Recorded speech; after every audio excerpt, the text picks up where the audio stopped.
Welcome to taste of Chennai. இன்றைக்கி நம்ம weekend அதுவுமா ரொம்ப ஒரு ஸ்பெஷலான மட்டன் குருமா தான் பார்க்க போகிறோம். அதுவும் கல்யாண வீட்டில் செய்கிற மாதிரி ரொம்ப சூப்பராக எப்படி செய்கிறதுன்னு பார்க்கலாம். ரொம்ப நல்லாயிருக்கும். ஸோ வீடியோவை மிஸ் பண்ணாமல் ஃபுல்லாக பாருங்கள். நான் இன்றைக்கி 1/2 kg மட்டனில் தான் செய்ய போகிறேன். 2 மீடியம் சைஸ் வெங்காயம் கட் பண்ணி வச்சுருக்கேன். அதுக்கப்புறம் 5-6 பச்சை மிளகாய் எடுத்துருக்கேன். ஃபஸ்ட்டு குக்கரில் ஒரு 4 டேபிள் ஸ்பூன் ஆயில் ஊற்றிக்கோங்க. ஆயில் நல்லா சூடானதும் கொஞ்சமாக பட்டை, கிராம்பு, ஏலக்காய் சேர்த்துக்கலாம்.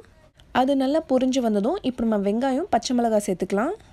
வெங்காயம் நல்லா கோல்டன் ப்ரௌன் ஆகிற வரைக்கும் நல்லா ஃப்ரை பண்ணிக்கலாம். வெங்காயம் நல்லா பொன்னிறமானதும் இப்போ 2 tablespoon ginger garlic paste சேர்க்குறேன். இது நல்லா பச்சை வாசனை போகிற வரைக்கும் நல்லா ஃப்ரை பண்ணிக்கலாம். ஒரே ஒரு மீடியம் சைஸ் தக்காளி கட் பண்ணி வச்சுருக்கேன். இப்போ அதையும் சேர்த்து நல்லா சாஃப்ட் ஆகிற வரைக்கும் நல்லா வதக்கிக்கலாம். இப்போது 1/4 டீஸ்பூன் மஞ்சள் தூள் சேர்க்குறேன்.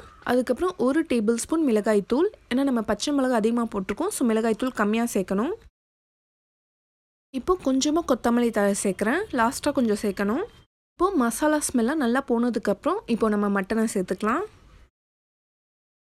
இப்போது இந்த மட்டனை மசாலாவில் நல்லா மிக்ஸ் பண்ணி விடுங்க.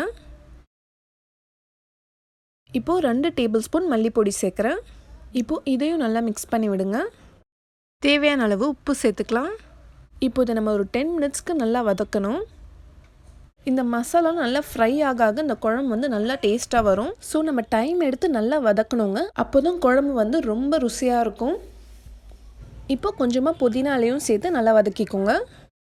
இப்போது மட்டன் வேகிறதுக்கு தேவையான அளவு தண்ணி சேர்த்துக்கோங்க. இப்போது இதை நல்லா மிக்ஸ் பண்ணி விட்டுட்டு ஒரு 6-7 விசிலுக்கு நல்லா வேக விடலாம். இப்போது ப்ரெஷர்லாம் போனதுக்கப்புறம் நான் ஓப்பன் பண்ணுறேன். இப்போவே பார்க்க சூப்பராக இருக்குது. இதில் நம்ம இப்போ ஒரு பேஸ்ட் சேர்க்க போகிறோம். அதுக்கு 1/4 கப் அளவுக்கு தேங்காய் மிக்ஸி ஜாரில் போட்டுக்கோங்க. அதுக்கப்புறம் 1 டீஸ்பூன் அளவுக்கு கசகசா. சில பேர் முந்திரி பருப்பு சேர்ப்பாங்க. அது குழம்புக்கு ஸ்வீட்னஸ் கொடுத்துரும், கலரும் நம்மளுக்கு கிடைக்காது. உங்களுக்கு விருப்பப்பட்டால் நீங்கள் சேர்த்துக்கலாம். இப்போது இதை நல்லா அரைச்சாச்சு. இப்போ நம்ம குழம்புல சேர்த்துக்கலாம். இப்போது 2 உருளைக்கிழங்கு கட் பண்ணி வச்சுருக்கேன். இப்போ இதையும் நம்ம இதில் சேர்த்துக்கலாம். இப்போது இதை நல்லா மிக்ஸ் பண்ணி விட்டுட்டு நான் தயிர் 2 டேபிள் ஸ்பூன் நல்லா பீட் பண்ணி வச்சுருக்கேன். இப்போ இதையும் நான் இதில் சேர்த்துக்கிறேன். இப்போ இது எல்லாத்தையும் நல்லா மிக்ஸ் பண்ணி விடுங்க. ரொம்ப திக்காக இருக்கிறதால நான் கொஞ்சமாக தண்ணி சேர்க்குறேன்.